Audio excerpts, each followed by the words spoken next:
আপনাদের উদ্দেশ্যে একটু দুটো কথা বলি, তারপরে আপনারা প্রশ্ন করবেন। আসলে বিগত অনেক দিন আসলে আপনাদের সাথে আমার ওরকমভাবে ওয়ান টু ওয়ান কথা হয় নাই। অনেকেই আমার ইন্টারভিউ নিতে চেয়েছেন, অনেকেই আমার সাথে যোগাযোগ করার চিন্তা করেছেন, বাট আসলে আমি বিসিবির সম্মানার্থে এবং আমি চাই নাই আসলে অনেক ধরনের অনেক কথা আসুক, এবং আমি সব কিছু থেকে একটু দূরে থেকেছি। যে যে কোনো কথার মধ্যে পাঁচটা কথা বললাম, একটা যদি এদিকে ওদিকে হয়ে যায়, কাউকে অসম্মানিত করি, এই জন্য আসলে আমি আপনাদের সাথে যোগাযোগ করতে পারিনি এবং আপনাদের সাথে আপনাদের ফোনও রিসিভ করিনি, অনেকের টেক্সটের রিপ্লাই দেইনি। এই জন্য আসলে প্রথমেই সরি প্রকাশ করছি। আর আমি লাস্ট কালকে ওমরা থেকে আসলাম, তো এখন একটু ভাবলাম যে আপনাদের সাথে কথা বলার জায়গা আছে এবং আপনাদেরকে সরি বলেই আমি আসলে আমার বক্তব্যগুলো শুরু করতে চাচ্ছিলাম। তো এখন আপনাদের যদি কোনো প্রশ্ন থাকে আপনারা করতে পারেন, এবং আমারও কিছু কথা আছে, সেগুলো আমি অবশ্যই পর্যায়ক্রমে প্রশ্নের উত্তরে বলবো, হয়তো এমনিতে বলতে পারি। এমনিতে আপনি যদি বলেন তাহলে আমাদের প্রশ্নটা না আসলে ওকে ওকে আসলে প্রথম কথা যে আমি যদি বলি তাহলে আমার বলার থেকে বলা হয় যে আমি দুইটা বিষয় নিয়ে এখনও ঝুলন্ত অবস্থায় আছি, যেটা আসলে কোনো সমাধান আমি পাচ্ছি না। সেটার বিষয় দুইটা, একটা হলো যেটা হলো তদন্ত রিপোর্টের ব্যাপার ছিল, একটা পেমেন্টের ইস্যুস ছিল, যেটা নিয়ে আমি আমার সোশ্যাল মিডিয়াতে এসেছিলাম। আমাকে বিপিএল খেলতে দেওয়া হয়নি, যেটা আমার অধিকার, যেটা আমি এতদিন ধরে পারফরমেন্স করে আসছি এবং সেটা আমি প্রাপ্য, কিন্তু সেটা আমি খেলতে পারিনি। এবং তার আগের বছরের যে পেমেন্ট ইস্যুটা ছিল, যেটা আমি আমার পারিশ্রমিকটা, সেটা আমি এখন পর্যন্ত কোনো পাই নাই। তো বিভিন্নভাবে বিভিন্ন জনের সাথে যোগাযোগ করার চেষ্টা করার পরেও আসলে কোনো ফলপ্রসূ যেটা ফল পাওয়া যায় সেরকম কোনো রেজাল্ট আমি আসলে পাইনি এবং পাচ্ছিও না। সবাই আসলে বলতেছে আজ হোক কাল হোক বলতে বলতে আসলে ঘুরন্ত অবস্থায় আছি। এক এক সময় এক একজনের কাছে যাচ্ছি, এক একজনকে ফোন দিচ্ছি, কিন্তু আসলে কোনো কিছুই পাচ্ছি না। আমি আসলে লয়ারের মাধ্যমেও চেষ্টা করেছি, তারাও আসলে যোগাযোগ করতে অনেক সময় রেজাল্ট নিতে ব্যর্থ হয়েছে। এবং এখন আমি যখন উমরা ছিলাম তখন আসলে আমাদের দেশের নির্বাচনের একটা ফলপ্রসূ নির্বাচন হয়, যেখানে এখন পর্যন্ত আমিনুল ভাই এখনও মন্ত্রী হয়েছেন। হয়তো তার পরবর্তী স্টেপ হয়তো তার কাছে যাব, বাট এখন যেই বক্তব্যগুলো আমি দিচ্ছি বা হচ্ছে বা কথোপকথন, আমি আশা করব যে ক্রিকেট বোর্ডে যতগুলো ডিরেক্টর আছে তারা এই কথাগুলো শুনবেন এবং এটার একটা সমাধান করবেন। না হলে আসলে মনে হচ্ছে যে আমি ঝুলে আছি। আসলে এটা কেউই চায় না, আমার যারা ভালোবাসে, আমার পরিবার এবং আমাকে যারা পছন্দ করেন, আসলে কেউই চায় না এরকম ঝুলন্ত অবস্থায় কেউ থাকুক। তো এটা একটা সমাধান আমি চাই। আসলে আসলে কমফোর্টেবল টাইমের থেকে বড় কথা যে সময় তো পার হচ্ছে এবং আমাকে একটা টুর্নামেন্ট খেলতে দেওয়া হবে, একটা টুর্নামেন্ট খেলতে দেওয়া হবে না, এটা তো আসলে কোনো একটা প্লেয়ারের এইভাবে আসলে চলতে পারে না। আমি তো আসলে এমন না যে প্রফেশনাল প্লেয়ার না, বা আমি থার্ড ডিভিশন খেলতেছি বা আমি কোনো ক্রিকেট খেলতেছি না, উড়ে এসে জুড়ে বসলাম, ব্যাপারটা তো তা না। তো আমার পিছনে তো একটা ক্যারিয়ার আছে, আমি 10-12 বছর ধরে ন্যাশনাল টিমে খেলছি। আমি ফার্স্ট ক্লাসের 51 সেঞ্চুরি করা একটা প্লেয়ার। আমি তো এমনি তো ঘুরে আসি, আন্ডার 19-এর ক্যাপ্টেন্সি করছি, বাংলাদেশের হয়ে ক্যাপ্টেন্সি করছি এই টিমের হয়ে। তো আমি তো নর্মাল একটা প্লেয়ার না যে আমি আসলাম আর বললাম। তো আমার জিনিসটাতে এত লেন্দি হওয়া উচিত না। তো সেক্ষেত্রে আমার আসলে আশা বিসিবির কাছে এবং এই কথাগুলো বলা। বিজয়, আমরা তো ইন্টারন্যাশনালি দেখেছি যে অনেকেই ফিক্সিং এর দায়ে অভিযুক্ত হয়েছে, শাস্তি পেয়েছে। হ্যাঁ হ্যাঁ যখন আসলে আইসিসি একদম চূড়ান্ত তাদের এগেনস্টে পেয়েছে সবকিছু, তখনই আসলে সারা ওয়ার্ল্ড ওয়াইড আসলে ক্রিকেট বিশ্ব জেনেছে। কিন্তু বাংলাদেশে আসলে আপনাকে যেভাবে সরানো হলো বিপিএল থেকে, নাম এসেছে বা আদৌ প্রমাণ আছে কিনা সেই প্রমাণটা কিন্তু বিসিবি বা অ্যালেক্স মার্শাল কেউই এখনো মিডিয়ার মাধ্যমে বা কোনো ভাবে আসলে তুলে ধরেনি। এটা নিয়ে আসলে আপনার বক্তব্য কি? এটা আসলে হাস্যকর।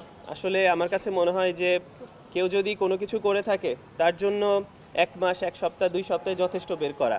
2 বছর ধরে কারোর ব্যাপারে কেউ বের করতে পারতেছে না, জানে না, তার মানে তো সে কিছু করে না। ব্যাপারটা তো এরকমই হওয়া উচিত।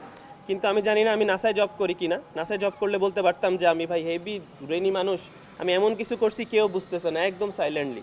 যদি বোঝা যেত, ওপেনলি বোঝা যেত যে আমি করতেছি কিনা। আর আমি এত কনফিডেন্সলি বলতে পারতাম না যে আমি কিছু করছি কি করি না। আমি তো বলতেছি আমি কিছু করি না, করলে আবার আপনি প্রমাণ দেখান। আমি ক্রিকেট খেলবো না, এখনও বলতেছি আমার কোনো খেলার দরকার নেই। আর আপনারা যে ডিসরেসপেক্ট আমাকে দিয়েছেন লাস্ট গত 1 বছর ধরে, সেটা এনাফ একটা মানুষের জন্য। পরবর্তীতে খেলে আসলে সম্মান অর্জন করার মতো মনে হয় না আমার, মানে কারোর কোনো অবস্থান থাকবে। তা আমি মনে করি যে ভাই যথেষ্ট হয়েছে, এবার আপনার একটা সমাধান দেন যে হ্যাঁ এই ছেলে কিছু করছে না, আর কিছু করে নাই।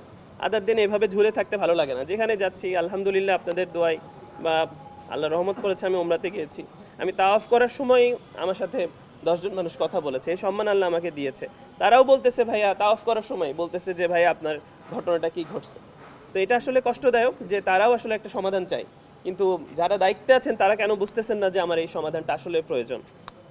মনে হচ্ছে নাকি যে এনাফ ইজ এনাফ, হার্ডলাইনে যাবেন এবার?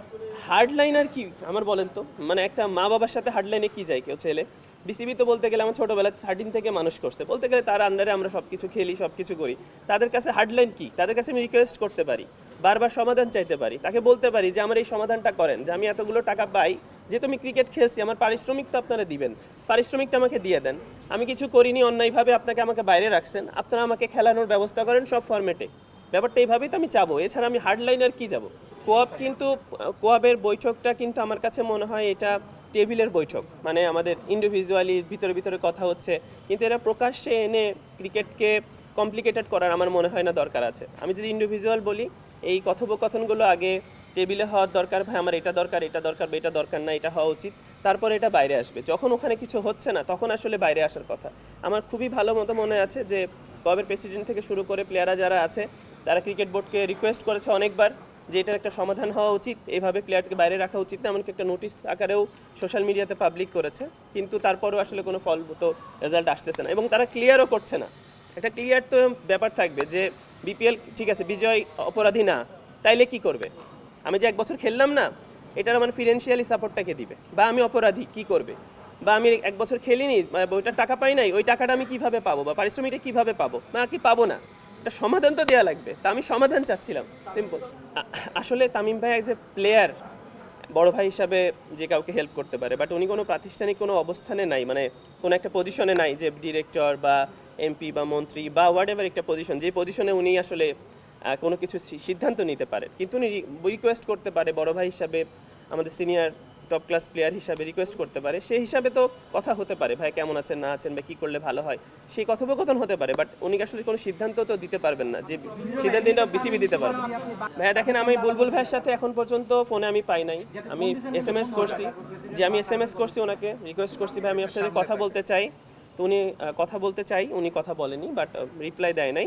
ফারুক ভাইয়ের সাথে কথা হয়েছে, উনি বলতেছে দেখি বিষয়টা, আর মিঠু ভাই তো সবসময় বলতেছে দেখি দেখি দেখি দেখি, হয়ে যাবে ইনশাল্লাহ। তো ব্যাপারটা এইভাবেই রয়ে গেছে, তো এখন আল্লাহর উপরে ছেড়ে দিছে মনে হচ্ছে। তো আমি বলছি যে না হলে তো এখানে আসতাম না, অবশ্যই হতাশাজনক। মানে বলটা কি এখন বিসিবির কোর্টে ভাই?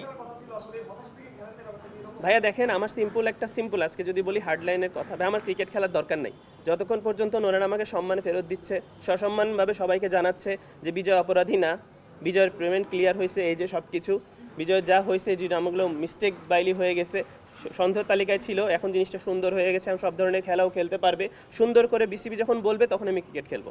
তার আগে আমার এমন না যে আমার খুব বিসিএল খেললে এমন কিছু, এর আগে আমি বহুত সেঞ্চুরি মারছি, এই খেললে পারে এই মাঠে আমার অনেক সেঞ্চুরি আছে, অন্য জায়গায় যেখানেই খেলি অনেক সেঞ্চুরি আছে, আপনারা অনেক ভালোবাসা দিচ্ছেন, অনেক পাইছি আলহামদুলিল্লাহ। আমার এখন সম্মান দরকার, সম্মানের জন্য ছোটোবেলা থেকে ক্রিকেট খেলে আসছি, টাকার জন্য না, সেটা আমি আবার ফেরত পাইতে চাই, দ্যাটস ইট। আসলে এটাই আমার মনে হচ্ছে যে ফাইনাল পদক্ষেপ হইতে পারে, এরপরে আমার কাছে মনে হয় না যে আর কোনো পদক্ষেপ থাকবে। এতগুলো মিডিয়া আছে, আপনাদের প্রশ্নের উত্তর তো তাদের দিতে হবে, হয়তো বা কেউ না কেউ দিবে। আমি চাই যে যদি এমন কিছু হয় ফেস টু ফেস আমার সাথে কথা বলুক, বা আপনাদের সামনে নিয়ে এসে কথা বলুক যে আসলে ঘটনাটা কি আসলে ওনারা চাচ্ছে, নইলে তো একটা ছেলে এইভাবে আপনারা ঝুলাই রাখতে পারেন না। সো সব দিক থেকে দূরত্ব তৈরি হচ্ছে, আমি চাচ্ছি যে দূরত্বটাকে ক্লোজ হোক, জিনিসটাকে একটা সমাধানের পর্যায়ে আসে। ভাইয়া এটা এক ধরনের যদি বলেন, আমাকে যদি তারা উপযুক্ত সম্পূর্ণ প্রপার জিনিস না দেয়, আমার কাছে মনে হয় যে আমি ফিরবো না, আমার দরকার নেই ক্রিকেট খেলা। ভাইয়া এটাই কষ্টদায়ক বিষয় যে কেউ কিছু বলছে না, কোনো সমাধান দিচ্ছে না, ডাকছে না, বা ডেকে বলবে, ব্যাপারটা এইরকম, তো কিছুই আসলে জানতেছি না। আর আমি লাস্ট 14-15 দিন ধরে আমিও সৌদিতে আরবে ছিলাম, সেখানেও যে তারা আমাকে কমিউনিকেশন করবে যে বিজয় এই অবস্থানে আছে, এই অবস্থানে আছে, আর দেখেন ওর অবস্থান কি, প্রায় 1.5 বছর হয়ে গেছে, প্রথম বিপিএলের গল্প, আমরা এখন 3 নাম্বার বিপিএল কয়দিন পর শুরু হবে যদি ধরেন, 3 নাম্বার বিপিএলে চলতেছে, তাহলে এটার যদি সমাধান না হয় তাহলে আসলে কবে সমাধান হবে? সময় তো পার হচ্ছে, তাই না? আর আমার লাস্ট 2 বছরে আমার কোনো ইনকাম সোর্স নাই, সিম্পল ইজ দ্যাট। আমি বিপিএল খেলিনি, 2 বছরে বিপিএলের টাকা পেমেন্ট হচ্ছে না, লাস্ট বছর খেলা হয় নাই, আমি এই বছরও খেলছি না, একটা প্লেয়ার তো চলতে হবে, সে কিভাবে চলবে? এটা তো বিসিবি দেখার বিষয়, তাই না? এটা খুবই হাস্যকর না?